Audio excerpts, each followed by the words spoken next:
Welcome to the Senate Committee on Education. Today is Monday, April 12th. It is 3:00 p.m. and we are in hearing room 229. This meeting, including the audio and video of remote participants, is being streamed live on YouTube. You will find links to viewing options for all Senate meetings on the live and on-demand video page of the legislature's website. This Zoom meeting and YouTube live stream event will include the 3:00 p.m. agenda for the Committee on Education.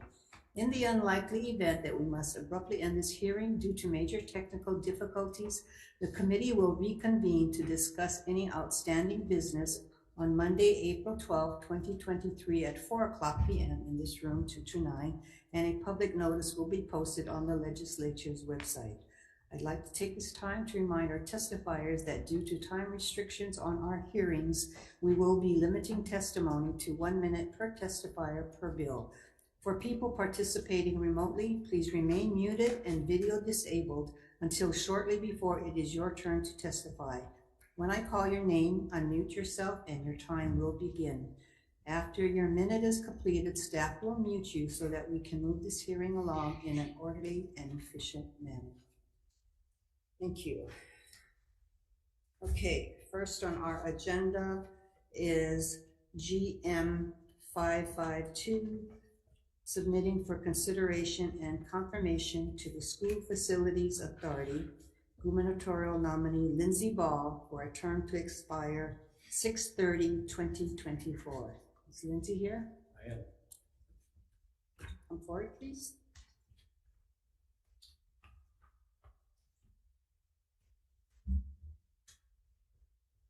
Good afternoon.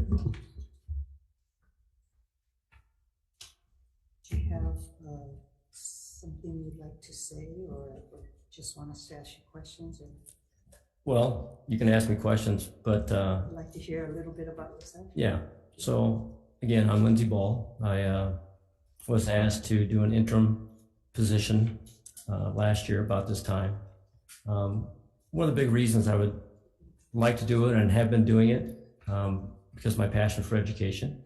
I know we need to do a better job of reaching out and finding and locating kids and putting them in preschools at an early age. But the other one is I'm really passionate about improving the housing for our teachers, because the areas that I oversaw as an educator or as a superintendent, teacher housing is a real issue. We lost teacher applicants. They would accept jobs, but then try to find housing specifically in Hana and on Lanai and not be able to find housing. And even the housing we have on Molokai has been neglected. It'd be nice to make it so teachers want to live in those facilities that we have. The same is true on Lanai. And some of the housing that we had on Lanai for teachers, it was refurbished by students. So, but that's probably not the right thing we should be doing. We should make housing so teachers want to be there and they can accept jobs when they've been offered jobs in those remote locations. Thank you, Lindsey. So your background is you have been currently temporarily on the School Facilities Agency since June of last year, 2022? Correct. Correct. Okay. Are you still employed with the DOE? It says currently a CAS for the Lanai Molokai. No, sorry, I'm not. I've been retired for almost 2 years. I do some work with them. I mentor new principals and a little bit of work with their alternative learning programs. I think we took this off of your resume. Okay, so you retired when? June 2021. Okay, thank you for that. And members' questions? Yeah. Senator Kim. Welcome. Thank you for your serving and your willingness to continue to serve. You talked about housing, and I think we all agree that housing is certainly a concern and can be a obstacle for people or teachers. But the amount of housing that we need, just mentioning Hana, Molokai, Lanai, do you think that the state has the resources and the funding to be able to provide housing for all of the areas in the state that lacks teacher housing? Well, I don't know if you have the funding to reach out to all the locations, but I think there needs to be, it would be nice if there was consideration for those remote locations that are more isolated, that they don't have the option to drive 2 hours for housing, like to get to Haiku or Central Maui or Lanai. There's just simply nothing available if you've got to live there if you're going to teach. You can't take the ferry in every day. So no, the answer is probably not. We need to do something and find ways and different methods to increase the housing so we can recruit and retain the teachers. I mean, right now we're losing teachers. Right. So is this something that the SFA should be taking the lead on, and that's something that you would be looking into? I think we can work collaboratively. I don't know about taking the lead, but I think that's part of what we can do. Yes. What things have you been undertaking during the time that you've already been serving the SFA? So we just had a meeting recently with the Department of Land and Natural Resources about working on getting some land so we could build teacher houses on campus or right off campus at Hana School. When we started looking into this is before I retired, we had a partnership. I don't know if that partnership is still there, but to build those houses, we've had good partnerships in Hana. Also been a part of trying to increase the number of classroom facilities and spaces for preschool kids to attend and get started. And what's your goal at the end of your term, other than trying to find housing? Well, I think the big one is increasing the number of classrooms and spaces and facilities for quality preschool for our 3- and 4-year-olds. I think that's a priority. You know,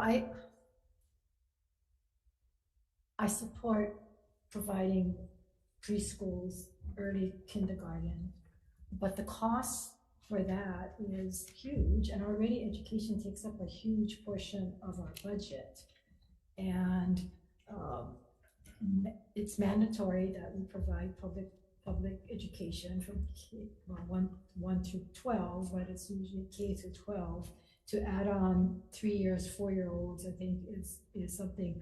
But where do you think that we're going to be able to get the funding to do that will sustain us providing that kind of 3-year-old, 4-year-old preschools across the board?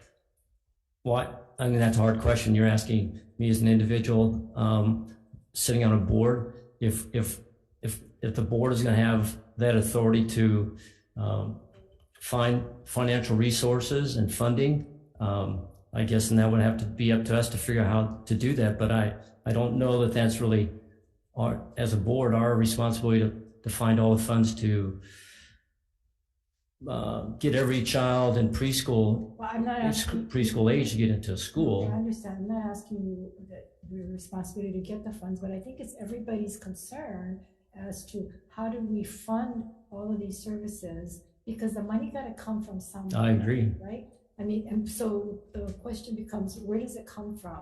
And in most cases, I imagine it's got to come from K through 12, because you're going to take it from the University of Hawaii, you're going to take it from the seniors, are you going to take it from Human Services, are you going to take it from, and so it's got to come from somewhere, and most likely it's going to come from K through 12. And I think the public needs to understand, while it's so meritorious that we want to do all of that, at some point something has to give. And if parents are aware, people are aware that it's going to come from K through 12 and that they might not get some of the services that they have now, or that will sustain us, because if we go forward and times get bad and we're going to try to cut off some of these services that people feel entitled to, right. Because once you give something, you cannot take it away.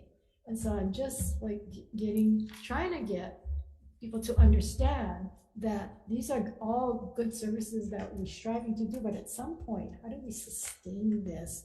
And where would that funding come? And if the funding comes from K through 12, if that's the area that's going to have to cut back, is that what people really want? And I just think that these are things that we should be thinking about. Yeah, I don't know if I have that exact answer, if that's what people want.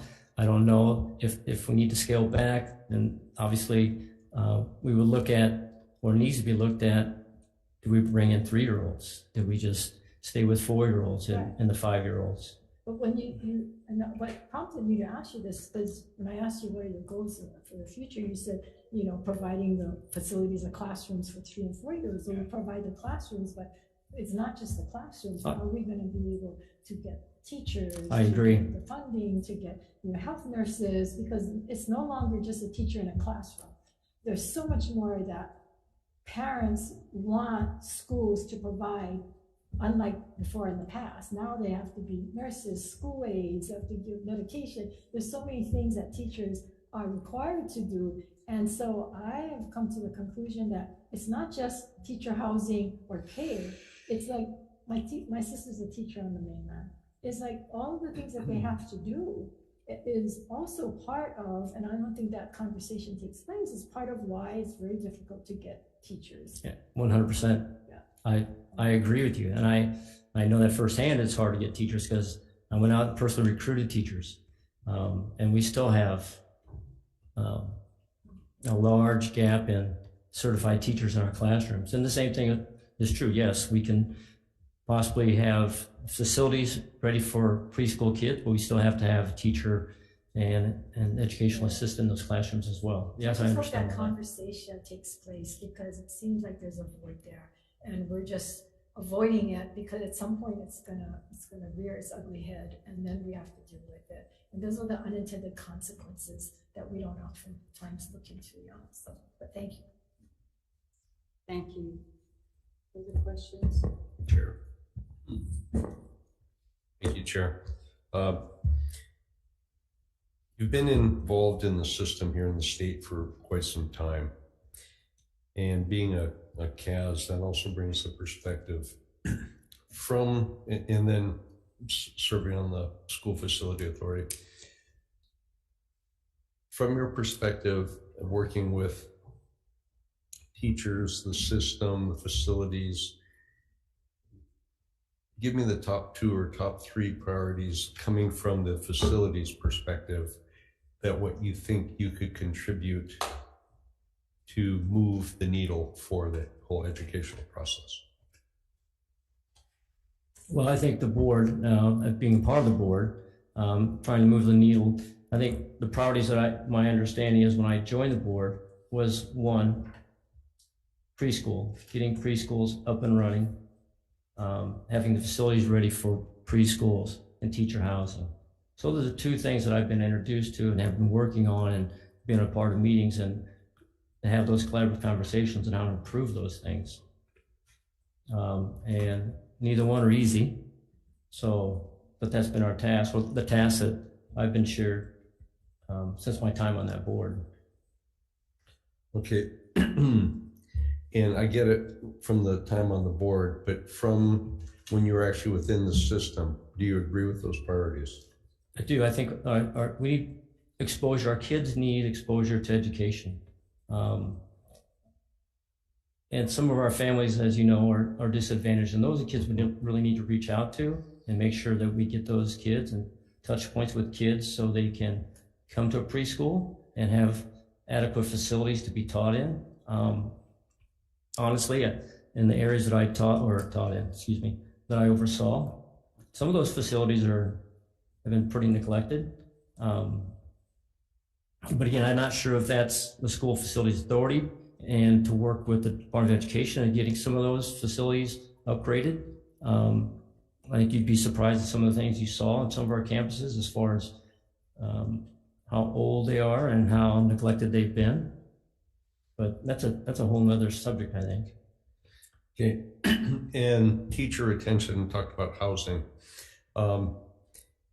When you were a CAS, what do you think would have been the best thing you could do for teacher retention? Because I know we get them and then we lose them pretty quickly. From that, sitting in that chair, what would have been the best thing you could have done for teacher retention? So some of the things that we did do that helped our teacher retention was having a program that was cultural based, that gave them a sense of place of where they were teaching, so they understood where their students and their families came from, and that definitely helped us. The other thing that helped us is that we literally went out and recruited for our schools versus the state. The state does a blanket job, they go out, but we would go intentional places to recruit. We actually recruited to places like South Dakota. Why did go to South Dakota? Well, a couple reasons. One, their pay was worse than ours. But more importantly, we went there because they understood remote, rural, hunting, fishing, those types of things. And we had good success with that. So, but doing the cultural piece was really important for us. And so that helped us retain. And we did it not just for the new teachers to retain them, but the teachers that have been there as well.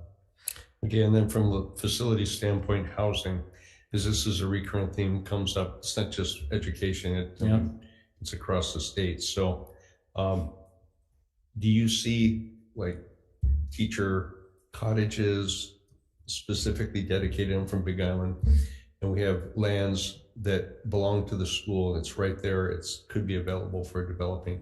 Do you see that as something? Because I'm thinking, is there federal money that we may be able to tap in to get some of this done? Is that something that you're I would thinking? think that would be a possibility. I think it depends on different areas. I mean, again, my experience is with rural and remote locations. And so some of our schools were similar to what you're talking about. Again, I'll go back to HANA because HANA's got a lot of land on the state land for the school. And so there is property and land that we talked about putting teacher housing on. There is teacher housing on Lanai right next to campus, but it's totally neglected. HANA's got what they call the longhouse. It's only at 50% capacity because it's so neglected. The roof leaks so bad that you can't house anybody there. Molokai, the same thing. You've got some cottages over there, but they're neglected. So it's not that we have to build new, but it's like we have to maintain and take care of what we have to show the respect to the teachers that should be living in there. And unfortunately, when we treat teachers like that, that if they're not a priority, why stay? Yeah. Okay, and I appreciate what you're saying because I have Kohala, Big Island, we have Naalehu. Yeah. And so we have regions that are similar. So I appreciate that. Thank you, Chair. Thank you. Other questions? I want to follow up a couple of things. You brought up a really good point about the school facilities deteriorating. We both graduated from Farrington High School, and some of those buildings are falling apart. We went there, and they weren't in that good condition, and they're still there. But that brings up another point because it's like, okay, what do we prioritize? So I would be interested in hearing your priorities as far as fix the current school facilities for current students, build new facilities for preschool early education, do teacher housing, or repair what we have. So how would your priorities be if we had to pick, put in an order? Well, maybe to clarify it, I don't know if we need to build new facilities for all the preschools. There's things that can probably be recaptured and right, and we're renovated. doing some of those for the first 11 schools. Yes, but I'm just saying, because there's only so much funding, right? I mean, and I always feel that we need to take care of our foundation before we start going up, because then we let the foundation go. So there's a process with the DOE about prioritizing, and that rests with the principals and the facilities people. So they make those decisions, but unfortunately sometimes, because it takes so long to get that list and the things on that list, that a year from now something else pops up and that takes its place. And so I think those things have to be in conversations, not just by Lindsay Ball, but others, about what those priorities are and how we attack those priorities. Do you know that the DOE has over $1 billion worth of CIP that has been on the books for years? I do. And then there's another $1 billion that's ready to lapse because they haven't encumbered it. So, we talk about the funding and the priorities, again, it makes you wonder, the money is there, they've encumbered it, but they've not 5-6 years, the project's not completed. I mean, what do we do? How do we, I mean, it's not necessarily but that's all of our problem, right? Yes. As going forward. The other area is that we put in, and you're gonna see with this year's budget, we've got, millions of dollars going into CIP, but do we see any money for the upkeep and repair and maintenance? We don't. We build these facilities and we don't build in monies for repair and maintenance. And so now there's a backlog of repair and maintenance as these buildings age. There's no funding for it. And yes, I do understand that. But that's a loaded question. Yes, these are all loaded questions. Especially for me to answer in front of all these people. So. Well, I think part of it is, making people aware, because everybody seems to be very narrow vision or in silos saying, oh, we just need more housing. Oh, we just need more early ed. We just need more. But you have to look at it the big picture, because something suffers, right? And there's got to be priorities. And then when you find out there's $1 billion on the books that the buildings and the things aren't being taken care of, then something's wrong with that picture. And I don't know. We keep throwing more money. We're going to give millions of dollars more for CIP to education, and they've got over $1 billion that's sitting there, and another $1 billion that's going to lapse, and we're still going to give them new money this year. Well, I'm sure that SFA would love to get their hands on some of the CIP. Yes. It is separate from. But they can also speak up and go to the Board of Ed and make these things happen. So I just hope that's something that you guys will be looking at. And that is a good point, Senator. And I just made a note to myself to see if there can be some conversation between SFA and the Board of Education and possibly DOE at some point to try and see if we can take some of the CIP, and I think that would be a great I don't know if we idea. have to give it back to our WAM budget and then, redo it again or something. I mean, we know it's there. We know some of the housing needs on the neighbor islands, but right now that has not been the focus. And this is, under SFA's authority as to where we are going to put those classrooms or buildings or teacher housing. And while we have a few on this island of schools that, would not mind having the housing there on their campus because they have the land to do it, it's still something that needs to be looked at for a plan for all of the state of Hawaii. And yes, it does take up between 22 and 25% of the state's budget to operate the DOE schools. Right.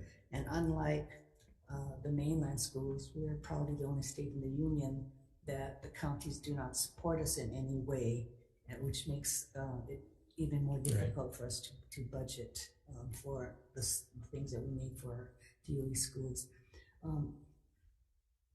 I do have testimony from the Department of Education in support of this nominee. Is someone here from the department? We just that testimony so far. Thank you. Alan, did you want to testify? You have written testimony? Only to correct my error in his previous responsibility, but it doesn't detract from his qualifications. It was primarily in Maui County, parts of Maui County, not Hawaii. Thank you. And also written support from Harold Edwards. Is there anyone else here wishing to testify for this nominee? I will call on you, but I'm going to tell you again, please register. You come here every meeting and you never register. Come on, Angela. You're here all day long, so you could easily walk into the office and register. Thank you, Lindsay. Aloha, Chair, Vice Chair, and the committee. Actually, I registered for the next testimony, but then I didn't know I was going to testify for this. I heard that before. Yeah. Just, okay. Genuinely. Okay. And we're holding you to 1 minute. I will testify I will send in a testimony right after. Because of Mr. Lindsay's testimony, I will show support for the nominee.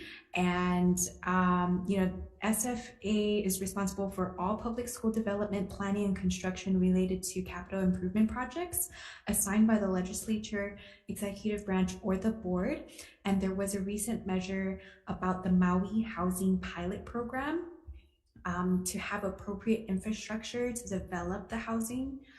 And it looks like the measure was redrafted a few times because of the concerns about the administering of the pilot program, because SFA does not have the statutory authority to administer the housing program. So going forward, I'd like to just point out that there could be some work to do so that either there can be statutory requirements to authorize SFA as the entity to administer the pilot program, or maybe some other Thank you, Angela. logistical flexibility. Thank you for that. This GM is in support of Lindsay Ball for SFA, but thank you for your testimony. Is there anyone else wishing to testify? Thank you. Next on the agenda, we have HCR 59, urging the Department of Education to prioritize funding for the English Learner Program in public schools to address the increasing population of English learning students. And this is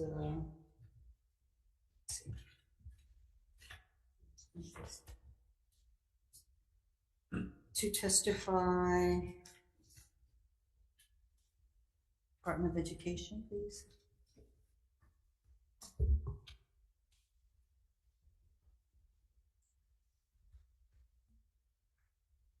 Good afternoon, Chair, Vice Chair, and committee members. Yvonne Humble, Director of Student Services Branch. I'm testifying today on behalf of the Department of Education. The department stands on its written testimony, offering comments on this measure. Thank you. Members, questions? No questions? Thank you. Thank you. But in support, though, right? Yes.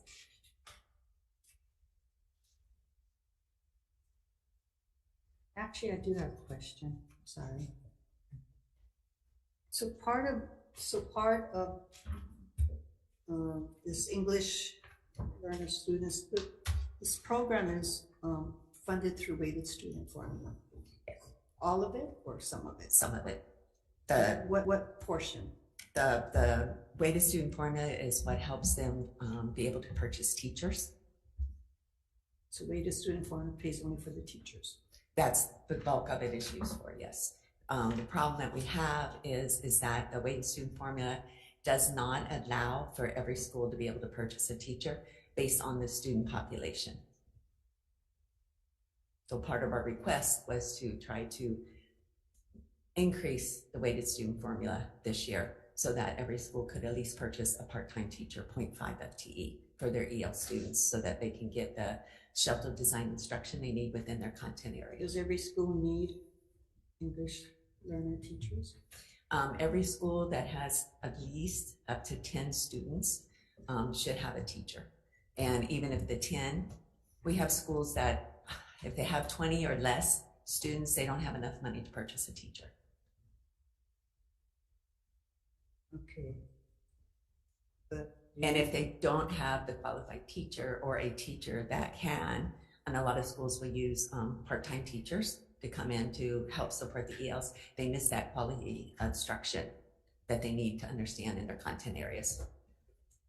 Okay, but does every school need, or do you know now if every school has or needs an English language? Yes, not every school has this teacher. Every school needs it. Yes, Every school if they has have at least- English students, yes. I know that's criteria, Okay. but I'm wanting to know Yes, if all the schools have that yes, need now. yes. Thank you. What- Go ahead. What portion of the school's normally is for English learners?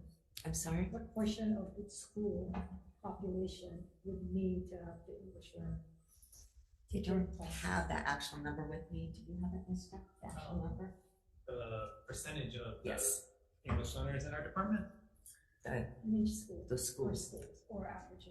How many is You're saying you need one in every school? I don't have the number of actual schools that need that have English learners. Obviously, a majority Yes. of our So we will have to go back and get that exact Mhm. number. We pulled it up about a month ago, just to know exactly where we were at, but it fluctuates, so I can get that and give it to you. yeah, we by can tomorrow. definitely provide that. Yeah, it'd be interesting to see, is it 2 students? Is it 20? Is it 50? Is it 100? Because the one teacher is not gonna be able to handle 100 if there's 100. Correct. So it'd be interesting to know. what is- We have the breakdown. We can do it by teacher to student ratio. We can do it by the school population also for EL Well, students. did you have one teacher for that school? You're not gonna have kids coming from their school. No, right? So they you have to be at their own right, school. so- We do have teachers that may travel between some of the smaller schools if the spaces, or the travel time is close enough.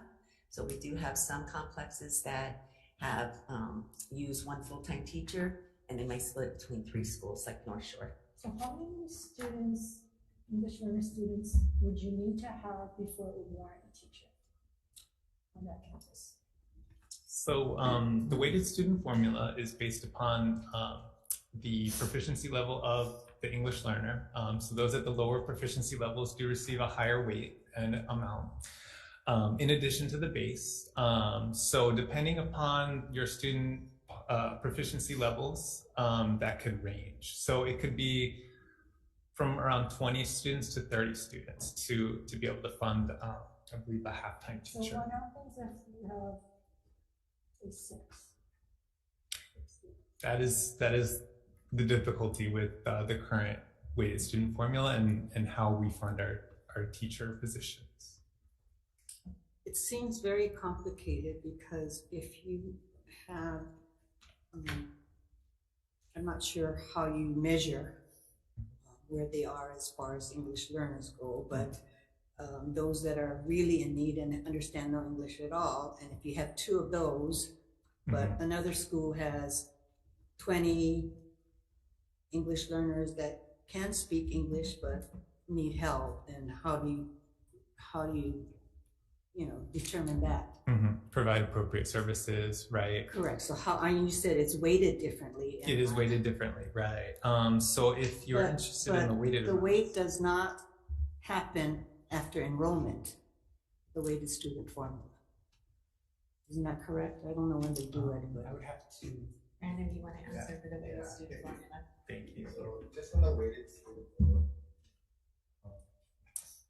So the weighted student formula, it's something that's determined every other year by the Committee on Weights. So they are going to be meeting again this actually starting May to so start. it is, pardon my language, Yeah. a crappy way to do it, because the next year you could have 25 English language learners, and the year before you only had 2.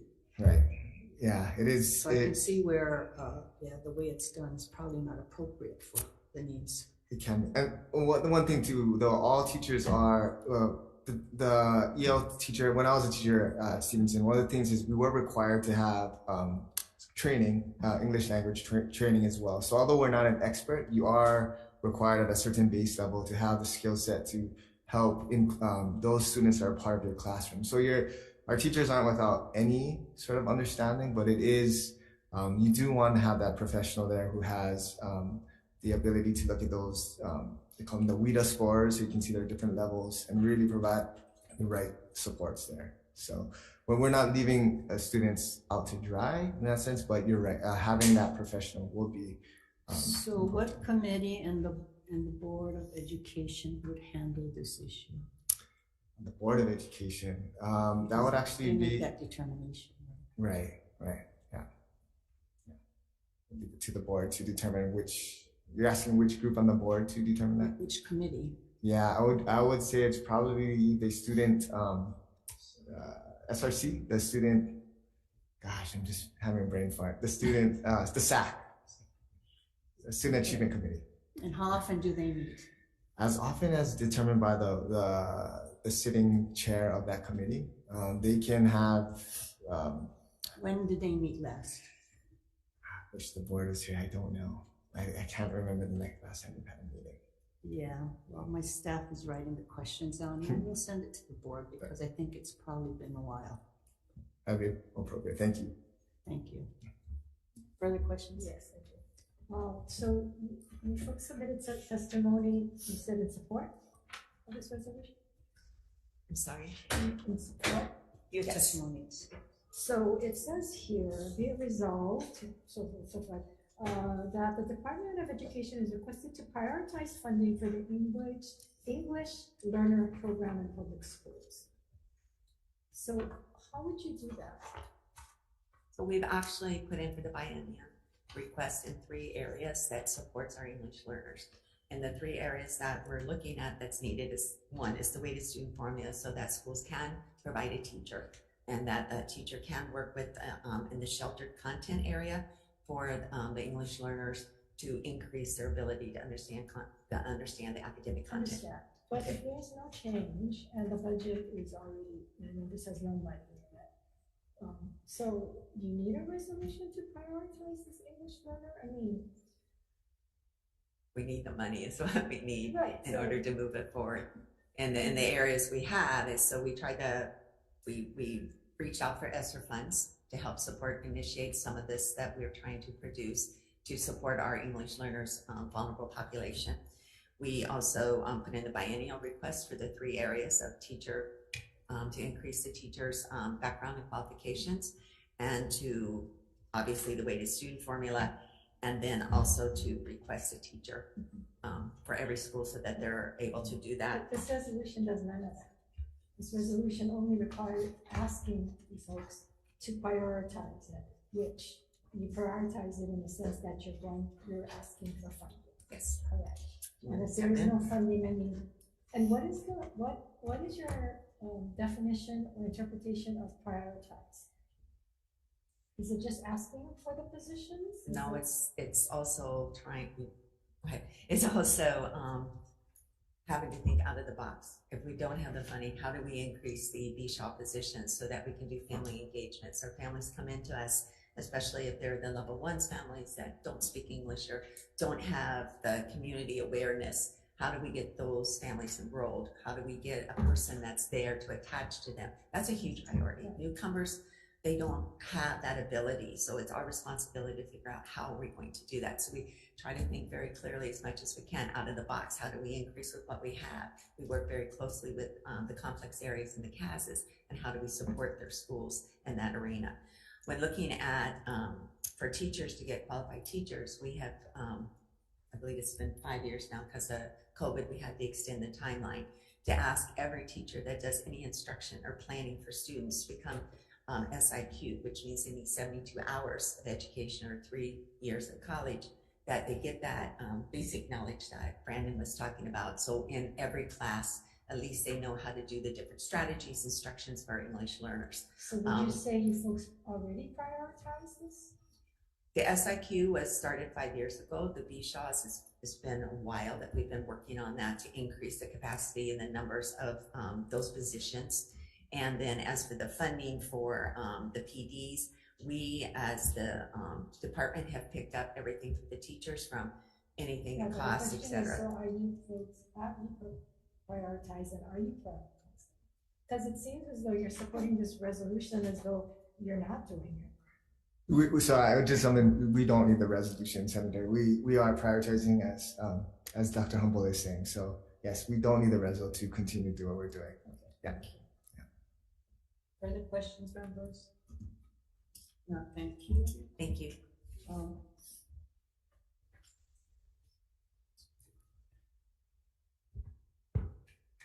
Angela, did you wish to testify?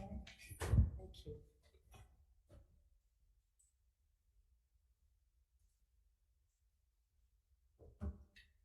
Thank you, Chair, Vice Chair, and the committee. Angela Melody Young, testifying on behalf of CARES and strong support.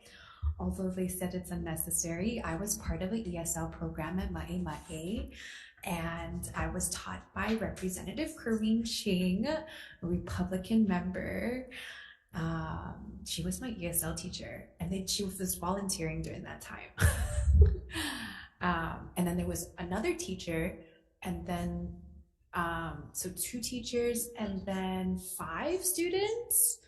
Yeah, for first grade, and then by like second grade, everyone is already POW with the program. And did you get an A in the class? I don't know if it got 80, CD, or 100 or yeah, so, you know, the EL program supports the department's mission to provide standards-based education through supplementary instructional and acculturation activities. Services provided through the EL program implement the requirements of the Title IV of the Civil Rights Act of 1964 and its regulations, and the Equal Educational Opportunities Act of 1974. With regard to students with limited English proficiency, Title IV and its regulations require that students are able to meaningfully participate in and benefit from regular or special education instructional programs. Services for students and immigrant children and youth also implement the requirements of Title III of the Elementary and Secondary Education Act. Title III requires EL program students attain English proficiency and meet the same challenging academic standards that all students are expected to meet. So that's why I'm in support. Thank you. Thank you. So members, I don't think we need to go into recess. The chair is going to recommend that for GM 552. Oh, he is back, so okay, let's start over. We're getting ready to vote. Well, the question was, are you gonna buy us all lunch? So members, for GM 552 to advise and consent on the gubernatorial nominee Lindsey Ball, the chair is recommending that we do advise and consent on this nominee. Any questions, any comments? Vice Chair for the vote. Okay, Chair votes aye. Vice Chair votes aye. Senator Kanuha. Aye. Senator Richards. Aye. Senator Favela is excused. 4 recommendation for advice and consent. Thank you. Thank you very much, Lindsay, for your willingness to serve, and good luck to you. That's meant in a good way.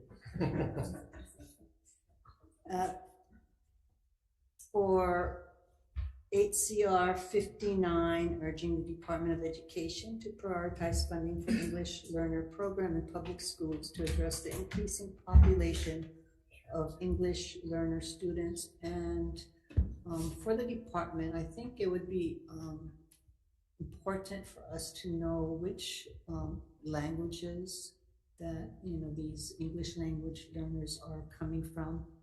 I'd be interested to know that too. Chair, comments? Okay. Chair is recommending that we pass as is. Chair votes aye. Okay, Chair votes aye on HCR 59. Any members present voting in opposition? Voting with reservation, hearing none. 4 members present, 1 excused. Recommendations adopted. Thank you. That concludes our meeting.